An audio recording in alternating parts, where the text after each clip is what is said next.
There's only one dangerous breed, which is humans.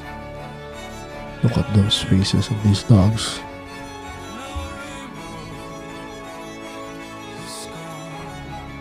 They are wrongly accused for hurting someone because of their breed. That is a normal instinct from a dog to the owner, right? Try to protect him. Try to shoot a taser. Is that a shotgun? God. So painful to watch.